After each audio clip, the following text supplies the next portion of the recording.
함께 봉독한 말씀을 통해서 하나님께서 저 여러분에게 은혜 주시길 원합니다. 저는 이제까지 학교에서 신학대학원이나 학교에서 수업을 할 때 항상 5분 발표 시간을 가졌습니다. 5분 동안 비판적인 주제와 긍정적인 건설적인 주제를 교차해서 발표하는 시간을 항상 가져왔습니다. 그렇게 했던 이유 중에 하나는 학생들이 이런 주제를 정해놓지 않고 기준을 정하지 않으면 대부분의 80%와 90%의 학생들이 우리 사회의 부정적인 현실을 가지고 옵니다. 그러면 나중에는 그러한 이야기를 들으면 정말 대한민국은 헬조선처럼 느껴집니다. 어떤 희망도 발견할 수 없고, 그리고 대단히 냉소적이고 비관적인 삶의 태도를 갖게 됩니다. 그래서 이러한 일을 균형 잡기 위해서 항상 한 번은 비판적인 주제를 다루면 한 번은 가슴 따뜻한 이야기, 열심히 현실 속에 대안을 제시해 살아가는 사람들에게 이야기, 아직도 우리 사회는 희망이 있다고 하는 걸 발견하게 하는 그런 이야기들을 함께 다루도록 훈련을 하게 합니다. 제가 이렇게 했던 이유 중에 하나는 한 지방대학에서 기독교 과목을 가르칠 때에 받았던 충격 때문이었습니다. 저도 신앙생활을 하고 삶을 사면서 누구보다도 바른 것을 추구하고 그래서 비판적인 생각을 많이 가지고 살았고, 역시 여전히 저도 저에게도 옳음을 추구하는 비판에 대한 생각들이 있습니다. 그러나 비판에 집중하게 될 때에 그 의도와 상관없이 어떤 일들이 일어날 수 있는지를 생각하고서 경험하고서는 대단히 이 문제에 대해서 충격을 받았고 신중하게 생각하게 되었습니다. 주로 기독교가 부정적이고 비판적인 예들만에 집중하게 될 때에 원래는 건강하게 바로 세우자는 의도였는데 현실에서 일어나는 일은 건강하게 세워지기보다 교회 안팎의 사람들이 냉소와 회의와 부정에 사로잡히는 것을 저는 보았습니다. 이런 기독교를 믿을 필요가 있는가? 바깥의 사람들이 교회의 부정적인 사례를 들으면서 이런 기독교를 믿을 필요가 있는가? 이런 교회를 나갈 필요가 있는가라는 쪽으로 가는 것을 저는 보았습니다. 또 교회 안에 있는 사람들에게 과연 이런 기독교가 의미가 있는가? 이런 교회를 나갈 필요가 있는가? 그러한 가난 신자를 양성하는 일에 분명히 영향을 미치는 것을 저는 보았습니다. 여러분, 제가 드리는 이야기를 심각하게 들으셔야 합니다. 저는 기독교 학원 선교에 있어서 오랫동안 이 일을 해왔습니다. 제가 96년도부터 이 일을 해왔고, 또 독일에 돌아와서도 여전히 일을 하고 있고, 그리고 또한 저는 대학 1학년 때부터 유치부 교사와 고등부 교사를 하면서 끊임없이 교육에 종사해왔던 사람입니다. 제가 독일에서 민스터 대학에서 신학박사 논문을 쓸 때 제 신학박사 논문은 비판과 형성 사이에서라는 것입니다. 그 사이에서라는 것은 어느 한쪽에 경도될 때 위험성을 보는 것인데요. 제가 이 시간은 신학 강연이 아니니까 말씀드릴 수 없지만 이 논문을 쓰면서 충분히 사상적으로, 철학적으로, 또 신학적으로 교회가 걸었던 모든 과정에 대한 검토를 하면서 이 논문의 제목을 잡은 것입니다. 비판은 정체성의 위기가 왔을 때 굉장히 필요하고 영향력을 발휘합니다. 여러분이 만약에 비판적인 생각을 가지고 계시다면 본질, 정체성이 무너지는 것에 대한 위기감 때문일 것입니다. 그러나 이러한 비판적인 생각에만 몰두하면 구체적이고 일상적인 상황 속에서 나타나야 할 부분들에 대해서 소홀히 여기게 될 가능성이 큽니다. 아까도 말씀드렸지만 비판과 형성 사이에서 비판적인 안목과 긍정적이고 건설적인 안목 사이의 긴장관계를 균형을 맞추기까지 저에게도 여러 차례 과정이 있었습니다. 또 비판적인 안목에 몰두할 때 어떤 위험들이 생겨나는 것은 관념적인 생각이 아니라 제가 학원 선교의 현장 속에서 교회 전도의 현장 속에서 이것이 갖는 위험성을 여러 차례 확인했기 때문입니다. 지난주에도 기독교와 관련하여 우리 사회에 몇 가지 사건이 있었습니다. 3.1절에 한 목사가 일장기를 개항했습니다. 그 일 때문에 언론에서 또 사람들의 가십거리로 끊임없이 이 일이 회자되고 있습니다. 또한 MBC에서 나는 신이다라고 하는 그런 어떤 고발 프로그램을 만들었는데 여기에서 이전부터 비판되는 정명석이라는 사람이 수많은 여성들을 성폭행하고 이단들의 특징이죠. 모든 권력과 부를 독점하고 꼬봉들과 함께 그리고 성적인 착취를 하는 건 이단들의 사실 특징입니다. 이런 일들이 지금 언론과 또 교회 안팎에서 끊임없이 얘기되고 있습니다. 한 목사님이 제가 속한 모임에서 이 일장기 개항 사건을 올렸습니다. 또 정명석 사건이 기사화된 기사를 올렸습니다. 사실 저는 별로 유쾌하지 않았어요. 당연히 유쾌할 수가 없는 기사죠. 그러나 제가 말씀드렸던 것은 쓰레기를 모아놓은 것이 무슨 의미가 있느냐. 쓰레기를 모아놓은 것. 여러분, 저는 사실 군소신학교 교수도 오래 했고 또 평생교육원의 교수를 오랫동안 했습니다. 그때부터 저는 끊임없이 생각했어요. 이런 단기 속성 과정을 통해서 목사를 세우는 게 맞는가? 충분한 교양과 신학적인 훈련과 이런 훈련을 제대로 거치지 않고 1년, 2년에 목사를 만들어내면 반드시 문제가 생길 것이다. 나중에 사람들은 군소신학교 출신 목사라는 얘기 하지 않습니다. 목사들 이렇게 돼요. 제 짐작대로 충분한 신학적 훈련을 받은 목사는 아니었습니다. 군소교단에 평소에도 문제를 불러일으키는 사람은 갑자기 그런 행동을 하는 게 아니라 꾸준하게 삶을 살아온 방식과 가치관에서 행동이 나오는 것이지 역할을 맡았다고 해서 갑자기 사람이 변하는 것은 거의 불가능한 거예요. 그가 평소에 어떤 가치관을 가지고 살았는지 이걸 보면 알게 됩니다. 저는 사회복지사들을 양성하는 평생교육원의 학점은행제 교수를 몇 년 했는데 제가 그때도 말씀드렸어요. 오픈 테스트를 하고 쉽게 학점을 받아서 당신들 현장에 나가면 상처받고 병든 사람들을 제대로 돌볼 수 있겠는가? 제대로 공부를 하고 나가도 현장에 나가면 그 사람들 다루는 거 쉽지 않습니다. 오늘날 사회복지기에서 나타나는 문제는 제가 이미 15년 전에 이미 염려했던 일이 그대로 드러나고 있어요. 단기 속성 과정을 통해서 목사가 되고 또 단기 학점 운영제를 통해서 사회복지사가 되면 제대로 된 가치관, 전문성, 기본 소양 그리고 현장에 있는 그 어려움들을 감당해내기가 어려운 것입니다. 쓰레기 같은 사건들이 너무나 많이 이 사회에서 일어나고 있습니다. 제가 그 기사를 올린 분이 짧은 문자를 올렸는데 제가 거기에 이런 제 이야기를 썼어요. 저는 어떤 사회적으로 중요한 사건에 대해서 그 기사를 읽은 다음에 반드시 댓글을 살펴봅니다. 왜 댓글을 살펴보냐면 댓글을 살펴보면 다양한 반응들을 볼 수가 있어요. 그 댓글에서. 또 대체적으로 사람들이 이 문제를 어떻게 보는지 큰 흐름을 파악할 수 있습니다.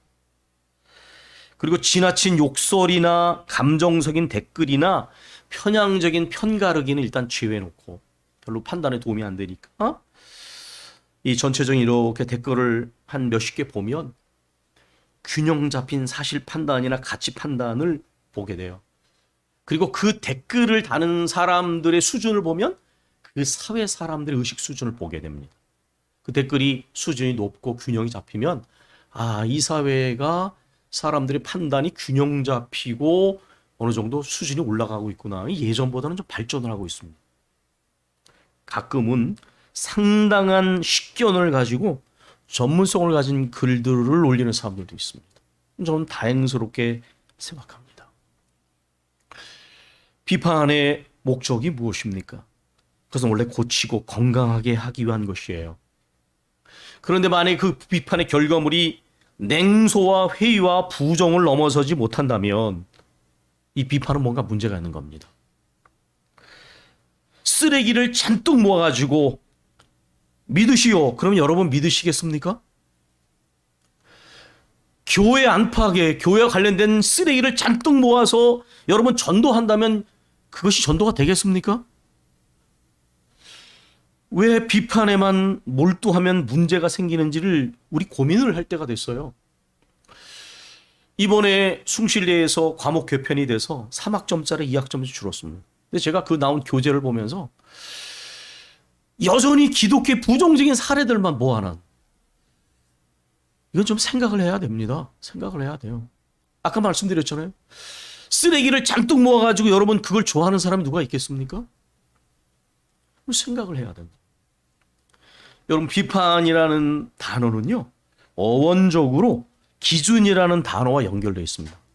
비판이라는 단어는 헬라어의 크리네인이라는 단어에서 온 겁니다. 비판하다라는 단어는 크리테케라는 단어에서 왔습니다. 그래서 같이 연결되어 있는 것입니다. 비판이라는 것은 기준과 구분이라는 것과 연결되어 있는 거예요. 비판을 할 때는 본질과 기준이 무엇인지가 분명할 때에 그 비판이 나오는 것입니다. 그래서 제가 학생들한테도 얘기합니다. 여러분 현상적인 기독교를 보면 분명히 비판할 점이 많지만은, 그러나 거기만 머무르면 여러분은 냉소와 회의와 부정에 빠질 것이요. 그러니 본질적 기독교가 뭔지를 좀 알고 진지하게 탐구하고 개방적인 자세를 임합시다. 내 생에 내 존재가 걸려있는 문제에 대해서 본질을 알지 못한다는 것, 본질을 알기 위한 게으른 노력을 게을리 한다는 것, 그 심각한 문제가 있는 거예요. 단순히 교회를 나오고 안 나오고의 문제가 아니라 내 삶과 존재를 걸만한 것이라면 예수님과 성경이 보여준 본질이 뭔지를 알기 위한 진지한 노력이 비판을 넘어서서 있어야 될 것입니다. 그러니 진지한 탐구 자세를 가집시다. 알고 비판하면 더 무서우니 개방적인 자세를 가지고 본질을 안 다음에 비판하시오. 그것이 제가 기독교 과목을 가르치는 균형 잡힌 기준입니다. 비판을 넘어서서 본질이 무엇인가를 찾기 위한 진지한 노력들이 필요합니다. 말씀드린 것처럼 저는 선교 현장에서 그동안 교회가, 기독교 시민운동이 비판에만 몰두한 결과가 뭔지를 보고 있어요. 쓰레기를 잔뜩 늘어놓고 여기에서 매력을 찾을 수 있겠습니까? 싹은 아무리 작은 것이라도 짓밟아서는 안 됩니다. 그 싹을 물 주고 김매 줘서 그 싹이 자라도록 해야 됩니다. 하나님은 언제 다수를 보시고 말씀하지 않으셨습니다. 하나님은 경건한 소수 속에서 당신의 역사를 이루셨어요. 다수의 쓰레기를 보고 이야기해서는 안 됩니다. 그것은 유익하지 않습니다. 우리는 그 다수의 부정적인 사례를 보고 압도되고 회의와 부정에 빠져서 앞으로 나가지 못할 거예요.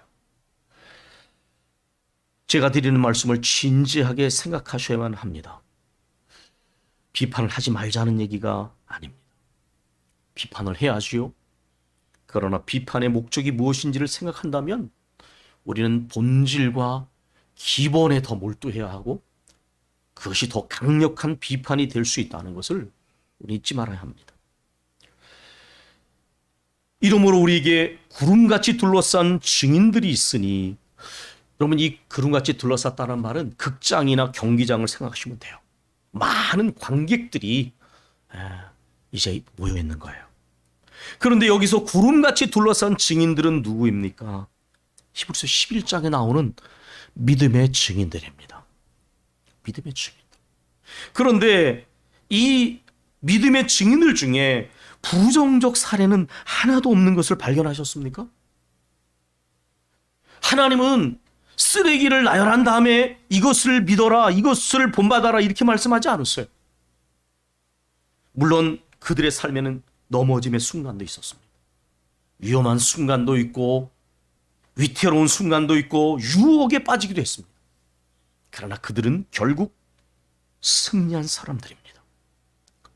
그리고 깊이 들여다보면 우리보다 훨씬 더 불리한 환경 속에서, 제국의 현실 속에서 믿음을 지킨 사람들이에요.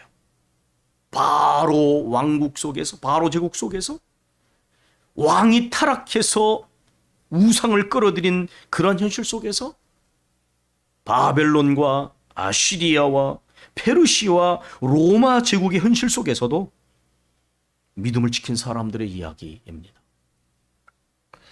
여러분, 성경 전체를 보십시오. 성경은 물론 부정적 사례를 소개합니다. 그러나 그 목적이 분명합니다.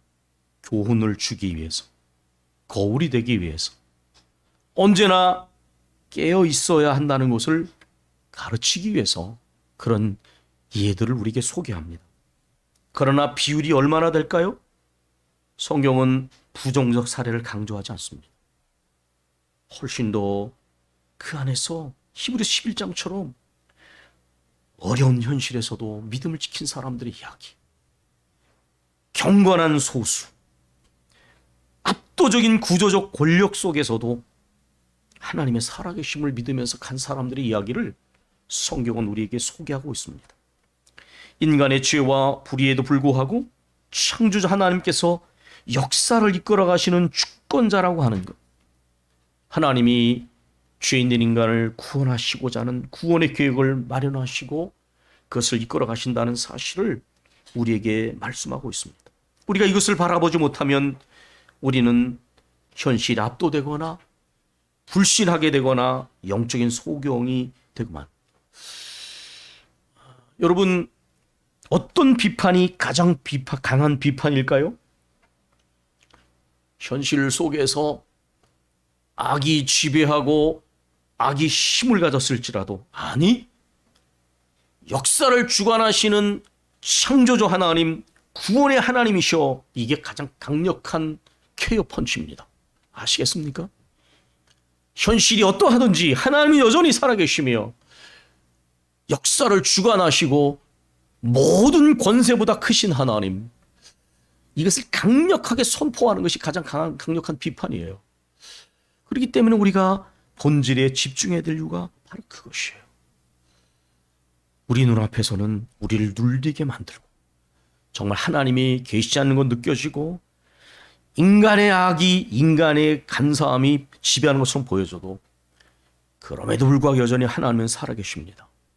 하나님은 역사하시고 하나님이 주권자 되십니다. 이것을 선포하는 것이 가장 강력한 비판이요 힘이라는 것입니다.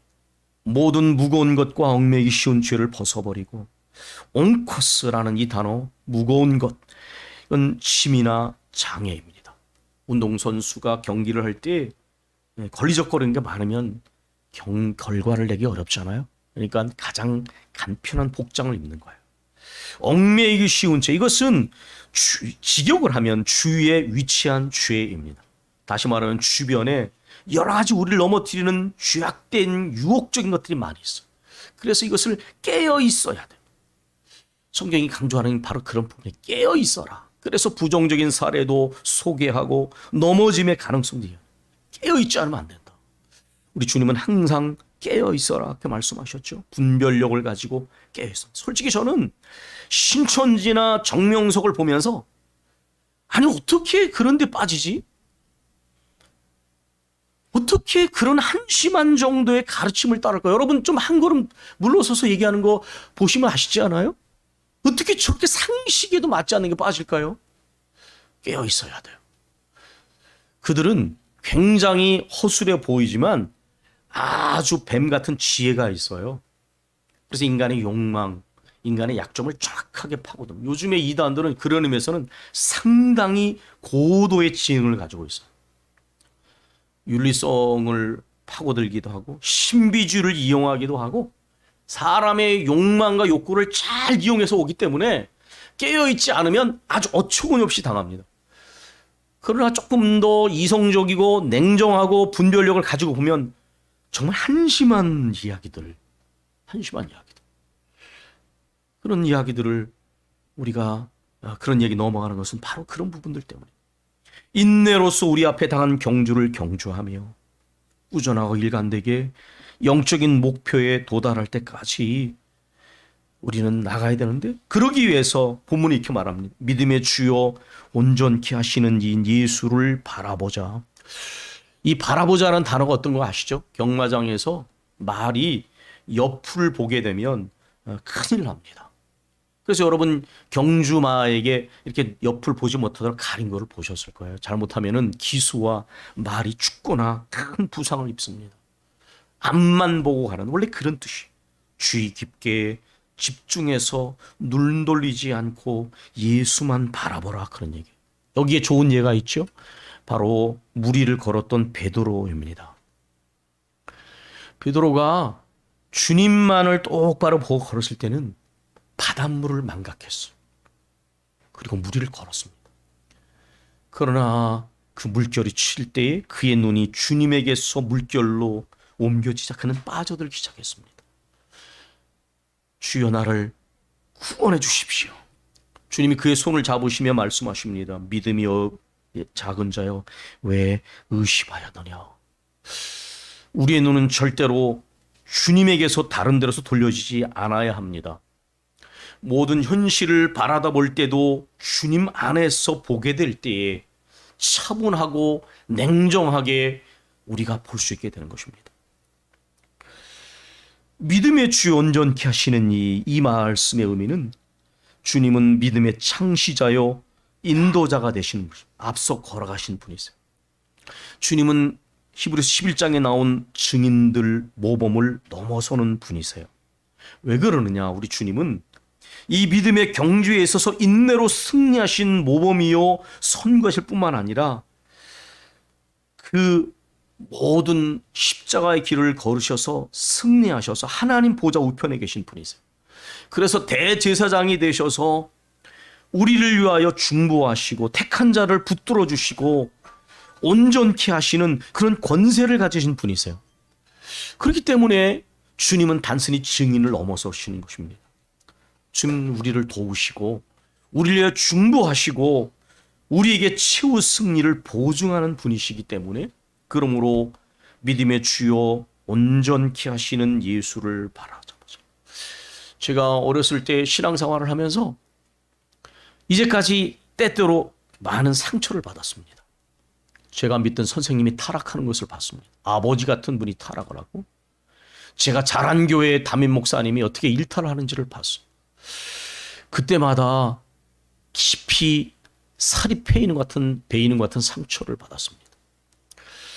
그러나 어느 순간부터 저는 제 눈이 다른 데를 보고 있는 것을 발견했어요. 주님을 바라다 봐야 되는데, 그래야 이겨내는데, 그래야 과거의 상처에 붙들려 있지 않은데, 자꾸만 세상을 보고 현실을 보고 사람을 보니까 제 자신이 넘어지게 되더라고요. 여기에 너희가 피곤하여 낙심하지 않기 위하여, 이건 카메테라는 단어는 약하게 되다, 병들게 되다 이런 말이고요. 낙심치 않게는 에클리오메노이, 이건 피곤해서 지치거나 느슨해지는 걸 말합니다. 이 현실을 보고 사람을 보니까 자꾸만 지치고 낙심하게 되고 회의에 빠지게 되고 이렇게 되더라고요. 그래서 주님을 왜 바라다 봐야 되는지, 사역자로서 일을 하다 보면 참 지칠 때가 있습니다. 그럴 때도 오직 한 가지의 답변이 저를 이렇게 세웠어요. 내가 누구 때문에 누구를 보고 이 일을 감당하지? 주님 때문이.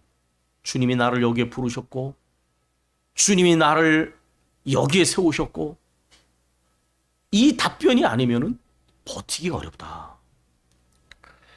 죄인들이 이같이 자기에게 고역한 일을 참으신 일을 생각하라. 이 생각하라는 단어는 아날로기스테라는 단어인데 무엇에 대해서 깊이 숙고하는가요? 한번 힐끔 보고 생각하는 것이 아니라 주님을 깊이 생각하고 끝까지 바라다 보는 것을 말씀하고 있습니다. 주님의 위대한 인내, 이 인내를 생각할 때에 고난과 역경도 이겨내고 모든 시험을 이겨내게 되는 것입니다.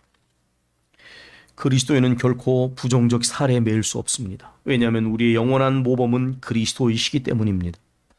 과거의 상처와 실패와 부정적 경험은 우리에게 교훈을 줄 수 있지만 거기에 머물러서는 안 됩니다. 왜냐하면 우리는 하나님의 선언하신 섭리하심을 믿고 소망 가운데 앞을 향하여 나아가야 될 사람들이기 때문입니다. 우리는 현실의 힘에 압도될 수 없는 사람들입니다.